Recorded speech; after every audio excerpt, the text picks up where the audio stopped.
বেশি যদি কেউ ভালো জাজ করতে পারে that is me myself. So but আমি আসছি ডিফারেন্ট একটা, আমার মনে হচ্ছে একটা ডিফারেন্ট আমার জন্য experience. This is the first time, not really, আমি স্টাইল গুরুতে কিন্তু এর আগে জাজ হিসাবে ছিলাম লং ব্যাক।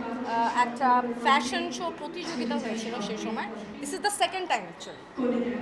মিলাপা, আপনি আসলে এখনো গ্রামে গঞ্জে পালাগানের মঞ্চে আসলে অনেক মানুষকে মাতিয়েছেন, মাতাচ্ছেন এবং মানুষ মাতছে কিন্তু আপনাকে আমরা আসলে একটু কম দেখতে পাই।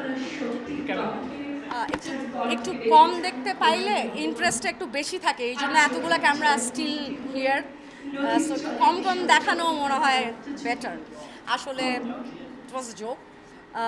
কম কম দেখা যাচ্ছে না, আমি কিন্তু আছি, আমি নাই এটা কিন্তু কখনো না, আমি আছি। বাট খুব বেশি সামনে থাকার থেকে বেটার কিছু নিয়ে মাঝে মাঝে সামনে আসাটা আমার মনে হয় যে আমরা বেটার কি পেতে যাচ্ছি সামনে ভেরি সুন। আমার যেটা মনে হলো, এক তো করোনা গিয়েছে, তারপরে এই যে এখন ইলেকশন যাচ্ছে। সো আমার মনে হয় যে একটা স্টেডি টাইম আসুক, যখন মিউজিক তো, আর আমি খুব সবাই জানে যে আমি অনেক মজার গান করি, খুশির গান স্টেজ পারফরম্যান্স আর এখনের মধ্যে প্রচুর তফাৎ পাচ্ছেন। স্টেজ ভাইয়া, এটা কি আমাকে কি এত ক্লোজ নিচ্ছেন আপনারা তাই বলে দূর থেকে?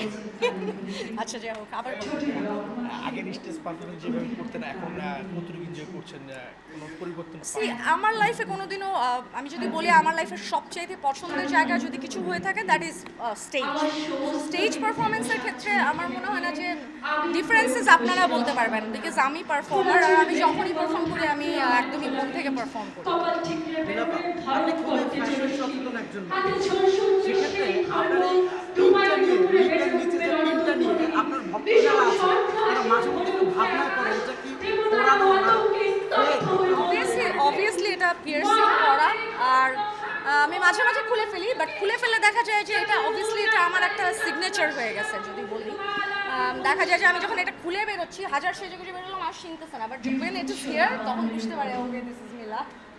মিলাপুর অনেক বিউটিফুল, বাট মিলাপুর secret beauty secret of my beauty always happy থাকা। আমি কিন্তু অনেক হাসি খুশি মানুষ নর্মালি আর কি। সো যখন আমি অনেক বেশি হ্যাপি থাকি, I think I look beautiful. Okay, thank you. আমার কোনো প্রশ্ন আছে? আর কিছু? আপনিও কিন্তু একজন ফ্যাশনেবল পারসন। সো ফ্যাশন সেন্সটা আপনি মানে কিভাবে আপনার মানে এই সেন্সটা বা আপনি আপনার যে আজকে লুক, এই সব কিছু মিলিয়ে আপনি কি এটা নিজের থেকে ইয়ে করেন আর কাউকে ফলো করেন? বেসিক্যালি আমি যদি বলি, আমি যেভাবে গ্রোন আপ, আমি কিন্তু ছোটোবেলা থেকে আমার বাবার মেয়ে হিসাবে আমার দেখা গেছে আমি অনেক কম বয়স ছিলাম, তো ছোটোবেলা থেকে আমি দেখা যেত যে আমি জিন্স অ্যান্ড টি শার্টেই ছিলাম, বড় হয়েছি। আর আমার আম্মা অনেক ফ্যাশনেবল ছিল, তখন আমার মনে আছে আমরা যখন ছোটো তখন অনেক ফ্যাশন ম্যাগাজিনস রাখতো অ্যান্ড ওগুলো দেখতাম। সো ফ্যাশন সেন্সটা আমার মনে হয় আমার বাবা মার থেকেই আসছে, because they are very very smart couple. মিলাপু, কখনো কি ছেলেরা কৈশোরে প্রপোজ করতে এসে একটু টমবয় দেখে ভয় পালিয়েছে, এরকম কোনো ঘটনা আছে বা হাতের মার খেয়েছে? কৈশোরে যাওয়ার দরকার নাই ভাই, আমি তো এখনও তো আমাকে দেখা যায় যে প্রপোজ করতে গিয়েও 10 বার চিন্তা করে, এই জন্য আমার আসলে প্রপোজালটা কম আসে, আমি বুঝি। বাট দূর থেকে আর কি সবাই একটু খুশি থাকে আর কি, বলতে গিয়েও বলতে পারে না, which is good for me. যদি সিঙ্গার না হতে তাহলে কি হতো? সিঙ্গার না হলে ডেফিনেটলি আমি আর্মি অফিসার হতাম, যেহেতু আমার আব্বা আর্মিতে ছিলেন। আমার ওই জায়গাতে একটা দুর্বলতা আছে, আমি শিওর যে রকস্টার না হলে আমি ওইখানে আমি বেস্ট হতাম। নতুন অনেকগুলো প্রজেক্ট নিয়ে আমি কাজ করতেছি, অনেকগুলো প্রজেক্ট রেডি হয়ে আছে।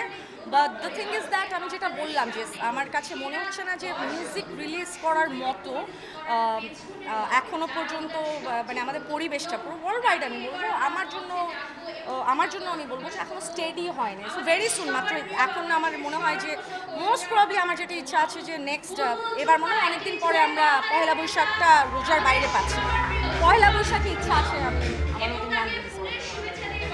দুলান যদি একটু গান শোনাতেন আপনার করতে গিয়েছে, আপনার পছন্দের গান যেটা আপনার সবসময়